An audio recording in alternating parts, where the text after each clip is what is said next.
정의당 대표는 김종민입니다. 오늘 정의당이 현행 건강보험료 고액 납부 피해자들과 함께 소득 중심의 건강보험료 부가체계 개편을 촉구하는 기자회견을 진행할 예정입니다. 오늘 기자회견에는 천호선 당대표께서 사안의 엄중함을 가지고 오늘 자리에 함께 하셨는데요. 먼저 건강보험료 부가체계 개편 중단에 대한 규탄 및 개편에 대한 필요성에 대해서 정의당 천호선 대표께서 먼저 말씀하시겠습니다. 예, 정말 오래간만에 내려왔습니다. 약권 재편 때문에 내려온 것이 아닙니다. 어쩌면 더 우리 삶에 직결되는 건강보험, 서민의 삶과 건강에 직결되는 건강보험 부가체계 개편안 백지화에 대해서 말씀드리러 왔습니다. 건보체계 개편 포기는 박근혜 정권이 서민을 위한 정책을 펼칠 손톱만큼의 의지도 또 용기도 없는 정권이라는 것을 적나라하게 보여주었습니다. 정의당은 이번 조치가 단지 정책 하나의 후퇴가 아니라 이제 이 정권에 더 이상 서민들이 기대할 것이 없다는 것을 선언한 것이며 비정상의 정상은 말뿐이고 스스로가 비정상 정권임을 자인한 것이라고 규정합니다.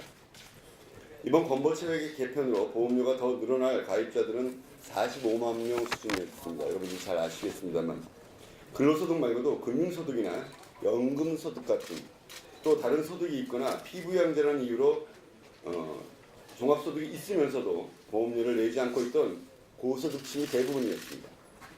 물론 종합소득 2천만 원 이상에만 보험료를 부과하고 그나마 상속이나 증여소득은 빠질 예정이었다는 점에서 이번 개편안 역시 미흡한 점이 없는 것은 아닙니다. 그러나 그 방향에 있어서 매우 전향적인 개편이었습니다.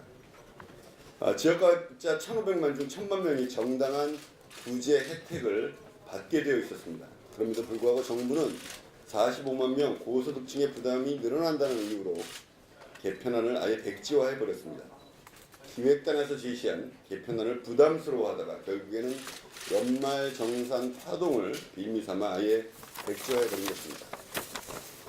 정부가 여론 때문에 허겁지겁 내놓은 처방이라는 것이 상반기 중 연소득 500만 원 이하의 지역가입자에게 건보료 부담을 줄여주겠다는 것입니다. 그러나 이것은 최대 1조 원에 달하는 건보료 수익 감소가 발생하게 되어 있고 이는 감당 불가능한 일이기에 이는 개선이 아니라 건보체계 자체를 무너뜨리는 무모한 발상입니다.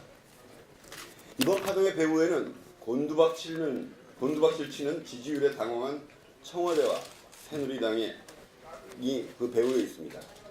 체험하지 못한 혜택에 대해 서민층은 입을 다물게 하고 자기 정권을 끝까지 지켜줘야 할 소수의 부유층과 고소득층의 반발을 막으려 건보 개편을 백지화한 것입니다.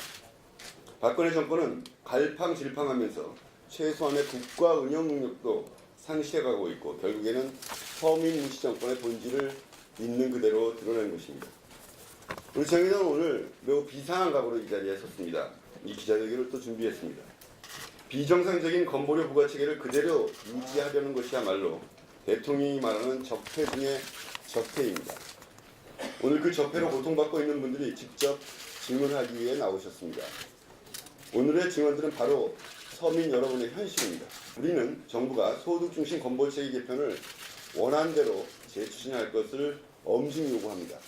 만약 그렇지 않을 경우 정의당은 서민들의 분노를 모아 건보료 부가체계를 바로잡는 데 총력을 다할 것입니다. 송파 새 모녀 사건이 우리 사회의 건강보험료에 대한 커다란 의문을 던졌습니다. 많은 국민들이 가슴 아파했습니다. 한 달에 내고 있었던 건강보험료는 5만 원이 넘습니다. 이번 중단된 정부가 포기한 개혁안에 이르면 송파 새 모녀가 개혁안에 따르면 16,000원의 건강보험료를 내기만 하면 된다는 것이었습니다.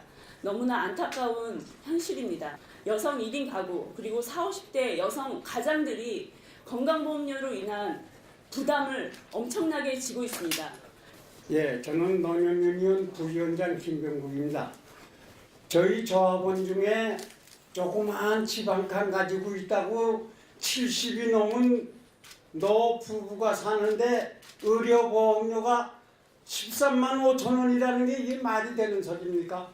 기초연금 20만 원 타는 중에 방세 25만 원 내고 예, 보험료 13,100원을 내고 또 주민세도 꼭 물어야 되고 저희들은 뭘 먹고 살으라고 이렇게 해주는 겁니까? 그런데 이렇게 비참하게 만들어야 되는 게 정부입니까? 기자회견문 낭독하겠습니다. 정부는 당초 추진하려 했던 소득중심 건강보험료 부과체계 개편안을 즉각 공표하라. 정부는 지난 1년 동안 소득중심 건보료 부과체계를 개편하겠다는 취지의 부과체계 개선 기획단을 운영하였다. 11차례 걸쳐 논의된 내용을 기초로 대략적인 방안을 지난 9월 11일 발표한 바 있다. 당초 정부안은 애초 소득중심의 부과체계 개편으로부터 상당히 물러난 안이었고 재산 기준을 폐지하지 않아서 소득이 없는 지역가입자의 부담은 일부 유지되었을 뿐만 아니라 소득 범위에서 상속, 증여세, 소득을 완전히 배제하고 2천만 원 이하의 금융소득도 배제하는 등 여전히 상위 고소득자들에게 유리한 방안이었다. 그럼에도 불구하고 정의당은 이 방안은 상당히 전향적인 내용을 담고 있다라고 입장을 표명한 바 있다. 대한민국의 건강보험제도는 낮은 보장성에도 불구하고 국제적으로도 우수한 사회보장제도로 평가받고 있다. 국민건강보험료 부담체계를 개편하는 것은 이러한 건강보험의 긍정성을 강화하고 소득 배분의 누진성을 강화하는 데 중요한 역할을 할 것이다. 이와 함께 정의당 역시 건강보험법 개정을 통해 이에 대한 해법을 내놓을 것이다. 정부의 부족한 안을 넘어 양도소득 상속세도 반영하고 직장과 지역가입자의 보험료 부과 기준과 보험료율을 평평하게 맞게 고치는 법안을 조만간 발의할 예정이다. 복지국가를 선도하는 정의당이 국민과 함께 건강보험료 개혁부터 시작할 것이다. 2015년 2월 3일 정의당 이상입니다. 있으면 이상으로 정의당 건강보험료 고객 납부 피해자들과 함께하는 소득중심의 건강보험 부과체계 개편 촉구를 하는 기자회견을 모두 마치겠습니다.